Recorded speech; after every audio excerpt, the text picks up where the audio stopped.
Geula Mamas, it's Tzivi here. So, after speaking with Leah Presarovich, she was amazing, learning all about anxiety and how to deal with it and how to help ourselves through it. I felt like it was really worth just going over the things that she said because they are amazing. I mean, the learning and the sharing that she gave to us, these skills are so important. Now, if you're the type of person that you're not really an anxious person, you don't really have anxiety about things, then you can disregard this. But I feel like I was sort of that person. I wasn't really an anxious person. But over the years, over experiences, over news, and today in today's days, we hear about everything. Imagine if you were living in a village 100 years ago. So you would only have the experiences of the people in your village. You might have some anxiety, but those things would be very limited to the information that you had. I have the feeling that people didn't quite have anxiety the way we have today. Today, if somebody has a traumatic birth on the other side of the planet, you'll know about it. And the news loves to share trauma with us. They love to share all the terrible stories of things that happen very rarely.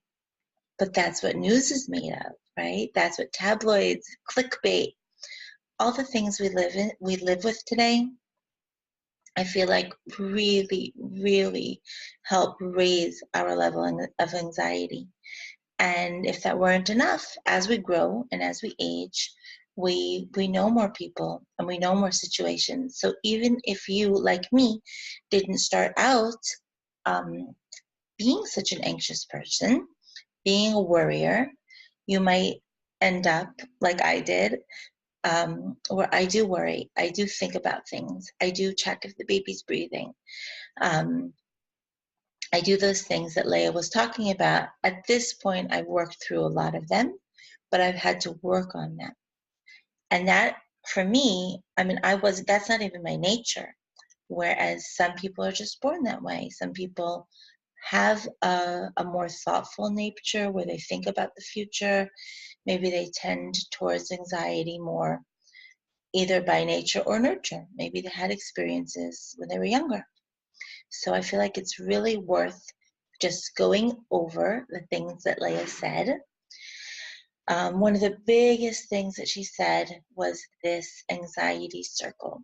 It was towards the end, but it was so important. And I feel like it sort of encompassed everything that we spoke about. Because right in the beginning, she was talking about that snake on the table, right? You look there and there's a poisonous snake, and different people will have reactions. The first thought is, there's a snake. Is it a stick? No, it's a snake. Is it poisonous? Yes, it's poisonous. There are thoughts that even before thinking, there's a poisonous snake, there are thoughts that go before that. My daughter told me that she fooled her teacher. She has a private teacher once a week in school, and there was a stick. Oh no, it was a shoelace on the ground. And my daughter said, "Oh, a snake!" And the teacher got really scared. And it was just a shoelace. And my daughter knew it was a shoelace, and she was cracking up. She thought it was so funny that the teacher was scared. We talked about that. It wasn't so nice. The teacher handled it pretty nicely, so that was good. Um, but when we see a situation, okay, let's say, for example, a person has a fear of, trying to think. Okay, so what Leah was giving the example that sometimes somebody has a fear of letting others help them. Okay, so postpartum, they know that they should have someone else bring them food, let's say, but they feel in their heart that that means they're weak, that they should be self-sufficient. Okay, so you have this situation, which is not necessarily the poisonous snake, right? Not everybody would look at someone bringing soup for me as being a bad thing. but for this person it is. And they panic and they overreact and they push away help. They have all sorts of reactions, all sorts of thoughts about themselves and thoughts about others, that if we can sort of back up and untangle the knots, maybe we can get to the root of this. And this is just an example. You can use this in absolutely any situation, okay? So you have the situation, I am post-birth and someone has offered to set up a meal train for me. And I know in my mind already, I know that I should accept it, but the person who's asking both feels, I feel maybe she's condescending and she's maybe insulting my capability as a woman to take care of myself or take care of my family, my capability.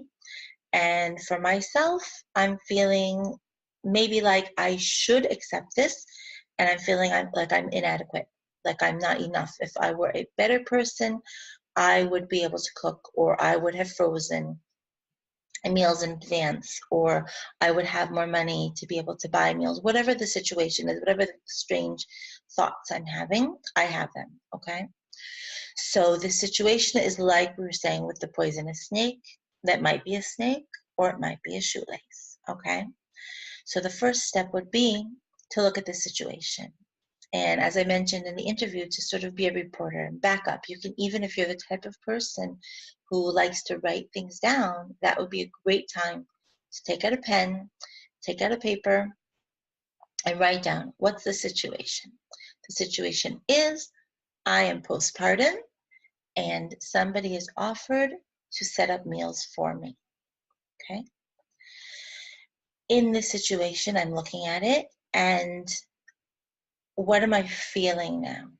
I'm feeling like this is a bad thing. I'm feeling like this is negative for two reasons. One is I'm feeling judged. She's judging me. And the second is I'm feeling inadequate in myself. I'm judging myself, okay? So we can even branch off and make that into two particular situations. One, my neighbor thinks that I am not capable enough of taking care of myself. And two, if I accept this help, it will confirm that I am not good enough, I'm not capable enough, I'm not prepared enough, I'm not smart enough, I'm not wealthy enough, whatever it may be, to take care of myself, okay? At that point, sometimes it's helpful to look back, look into your history and sort of figure out where these thoughts came from. Is it true? Is it not true? That's even before that. Is this true? Is it true that all women who call and ask if you would like meals postpartum think that you are not a capable person? Is that true? It may or may not be, right? Can you think about that? Maybe this lady calls everybody in your community and asks them if they would like meals set up for them. So then it can't be. Does she think that everybody in the community is not capable? No. So that's not true. That's false, right? Does it mean that everybody who accepts meals is not capable, not good enough, not smart enough, whatever it may be? In your mind, in your perception, it might be true. It might not be true. We're just asking about how you feel about it, okay? So then you can take those two paths, right? And you're looking at your neighbor who called to see if you need meals. And now you realize she calls everybody. She's not judging me. She's just doing the same thing she does. That's her mitzvah. She calls every woman who gives birth, or she takes part in a group that calls everyone who gives birth and asks if they would like their meals set up for them. Okay? So you might feel, right? This is just an example. Oh, okay. I'm actually fine with that. She can ask me again, or I can call her back. I don't feel like she's a problem anymore. Now I'm going to deal with myself, okay? I feel that every woman who accepts help is deficient in some way.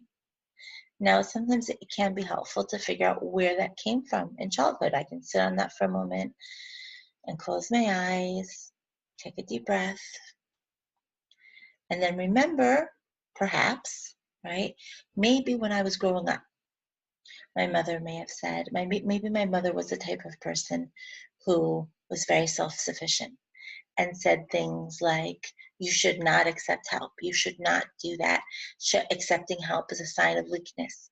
Maybe she was the type of person who insisted that she would cook everything from scratch, right? Or maybe the opposite. Maybe she was the type of person who never had her act together and people were always helping her. And you said to yourself, I will never be like her, right? Sometimes when you can figure out where that's coming from, is it coming from something you read? Is it coming from some experience with somebody? When you figure that out, you can sort of realize your own thoughts on this subject, right? And once you realize your own thoughts where you're getting in the way, you can sort of open yourself up and remember, oh my goodness, every book that I read about said, let people give you a meal train. This is really healthy to set up a meal train after birth. So obviously, they aren't thinking these things. Sometimes you can just put it down and allow that all that learning that you've been blocking to sort of rush in, right? Leah was talking about feeling in your body, right? When you think about accepting the help, does it make you feel tense in your stomach, in your chest, in your shoulders? Where is that coming from? Sometimes you can envision sort of a light coming to that area, or the Shekhinah of Hashem coming in the area and saying, I'm taking care of you. I want to send these meals for you. Maybe you don't want the meals after all. Maybe you don't want the meals because you don't like other people's cooking. And that was just sort of an excuse. But now you realize, oh, whenever people send me meals, I don't feel well from that. But I also didn't prepare anything for myself. So what can I do? Maybe I can accept the meals for my husband or my family, and I'm going to have my husband pick up some pre-chopped salad mix, and I'm going to add a fresh salad to my own meal. Maybe I'll eat a little bit of it or something. You can start to think about other ideas when you're not so caught up in that anxiety, in that cycle of being worried and stressed without knowing where it's coming from. As soon as you can pull back and start to see the pieces as they fall into place and figure out where things are coming from, sometimes it can really help to figure out the whole problem without having to work nearly as hard as one would think. Now, a great friend of mine, and I'm going to have to ask her if I can quote her because she is just full of wisdom. I definitely would be quoting her quite often. Once I was telling her that I was up really late because one of my teenagers was traveling home or maybe traveling to school, and I was waiting to hear if they got there, and I was very worried about it, and it had taken a long time. And my friend said, why are you doing that? So she told me that she used to drive home from college, and her mother would always wait up for her. And this friend of mine has quite a few children, so it wasn't like she wasn't experienced with children traveling and worrying about them if they've gotten to their destination. She knew what I was talking about, but in her experience, she thought it was really silly. So she said she used to drive home from college, and her mom would wait up to make sure she got there safely. And she always thought it was really funny. I mean, first of all, when she was in college, she was driving around and her mother didn't wait up all night. But when she was on the way home, her mother would wait up for her. And I absolutely would do the same thing. I mean, at that point, my son was in Panimia. He was in sleepaway school. There were things happening all the time. But this particular time, he was traveling home, and I felt like I had to, as a good mother would wait up and make sure that he got home safely. So she said, Tzivi, that's so silly. Her mother used to do that, and she'd be driving home for 5 hours, and her mother would be waiting for her, and her mother would be exhausted, and her mother would be worried. And she, at the time, said to herself, if chas v'shalom, if I died, chas v'shalom, if I was in the hospital, chas v'shalom, if something happened to me on the way, and my mother is absolutely exhausted because she's been waiting up, how's that going to help anyone? She's going to be too exhausted to be there for me. And I love that. I love that. It helped me so much. It helps me still today. I really do. I try to get myself to go to sleep, and I say to myself, Chas v'shalom, if something happened, everything is in Hashem's hands. Everything is in your hands, Hashem. But Chas v'shalom, if the worst happened, if all my fears, and I have a very creative mind, so I can have a lot of fears. If my worst fears, Chas v'shalom, if any of them were to happen, if I got 4 hours of sleep, I will be there for my child in a much better way. I will be there for my family in a much better way. I will be able to show up in a better way. And it is really true. And it's kind of life-changing. It's quite liberating. So the lesson here of the day is, of course, to work on our emunah, to work on giving our control up to Hashem. We can't control everything. That's a fact, even if we want to, right? Doing our deep breathing and letting Hashem take care of us, letting Hashem take care of the ones that we love, relaxing into that, and getting our sleep, doing self-care, not to be selfish. Again, everything is balanced, right? Everything is balanced. When I told that story about my neighbor who let my little daughter take care of her preemie, and she wasn't even watching it all. She wasn't thinking about it. That, to me, that was a little bit scary, right? It was a little bit too much. Our anxiety and our worry is there, and it's coming from a good place. We just need to say thank you to it. Thank you to the worry. Thank you to the anxiety. You're coming to teach me something good. You're coming to help me out here, right? If I'm worried if my baby's breathing when they're sleeping, that is good to some level, because I'm making sure that I'm putting my baby to sleep in a way that is safe and a way that's recommended to the best of our knowledge, the best that we have in today's days, right? But after that, we're giving it up to Hashem. We're not going to turn ourselves into pretzels and stay up all night and try to do all these things to worry about things that are not in our control, right? To relax and have self-care and get the sleep that we need and get the food that we need and smile and be happy and sort of just let go of that control. Let go. I never realized that I was a controlling person until I became a mom. These are the things, and a wife. These are the things we learn about ourselves, and we have lots of opportunity to do tikkun ala midot, to work on our midot, and do the job that we are here in the world to do. So I want you to have an amazing day, and remember that I love you. Goodbye.